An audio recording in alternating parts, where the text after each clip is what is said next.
Nous sommes le 23 mars 2013, Eric Carlini, le pilote essayeur de Polaris, m'a donné rendez-vous pour essayer le nouvel utilitaire Ranger XP900.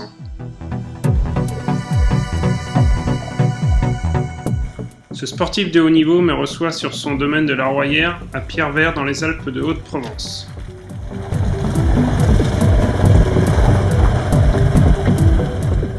L'endroit est idéal pour voir toutes les capacités de ce SSV.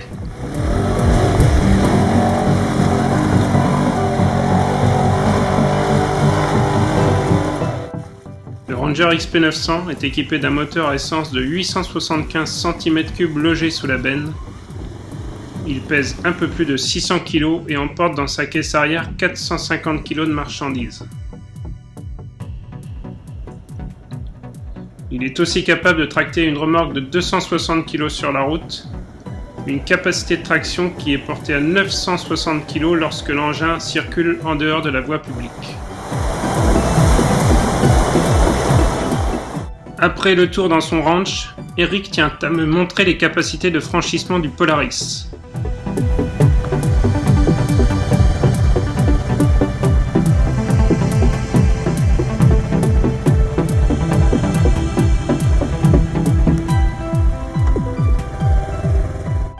Le Ranger semble sans limite et donne l'impression de pouvoir grimper au mur.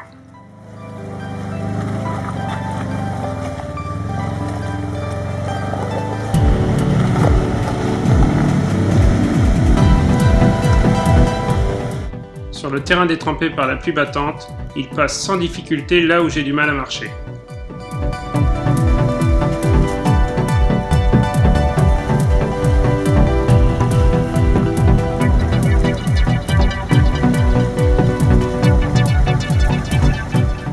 Les 25 cm de débattement des suspensions avant et arrière sont pour beaucoup dans le bon comportement de cet utilitaire.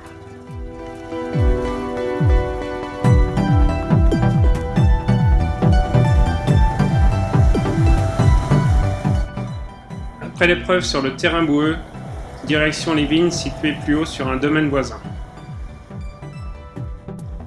Le chemin est chaotique et rocailleux, qu'importe, le Ranger passe sans difficulté.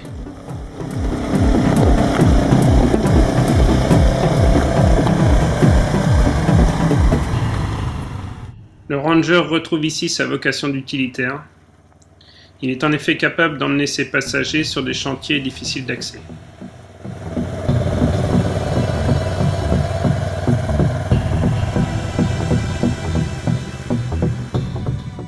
Et après le tour dans les vignes au paysage idyllique, nous regagnons le domaine d'Eric Carlini en passant par une rivière. Une belle occasion de voir que l'eau n'arrête pas le Polaris.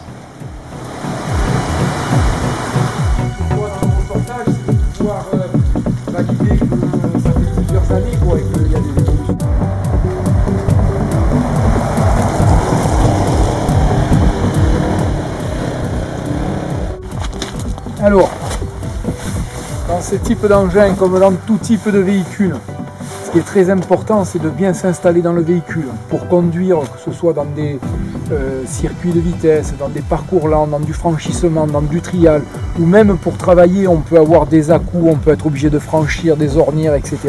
Il est très important de bien s'installer dans le véhicule. Donc pour bien s'installer dans le véhicule, notre pied gauche, il est vraiment indispensable. Ce pied gauche, il vient se caler. Donc se caler, c'est pousser bien avec cette jambe de manière à avoir le bassin calé. On doit avoir le buste et le bassin calé pour éviter que ce soit dans un virage ou dans un dévers, que ce buste bouge de gauche et de droite. Le fait de pousser et de se caler, c'est le maintien du buste. Automatiquement, quand on a le maintien du buste, on a de la mobilité dans les bras, ce qui va nous permettre d'actionner le volant en toute délicatesse avec des gestes précis. Si nous ne sommes pas calés dans le véhicule, un dévers, un virage, on est obligé de se tenir et ça, c'est pas bon. C'est le calage pour avoir des bons gestes délicats et pouvoir les enchaîner. Le fait d'être calé aussi, le buste, la jambe, la mobilité du bras nous donne aussi la mobilité de la jambe droite. Cette jambe, elle peut être délicate et très précise sur les gaz ainsi que sur le frein. J'accélère, je suis délicat, je freine, je suis délicat. Je vais aborder une grande descente. Si je ne suis pas calé, dans une descente, mon buste avance. Donc le fait d'avancer, je me repositionne et j'ai pas de précision sur mon dosage.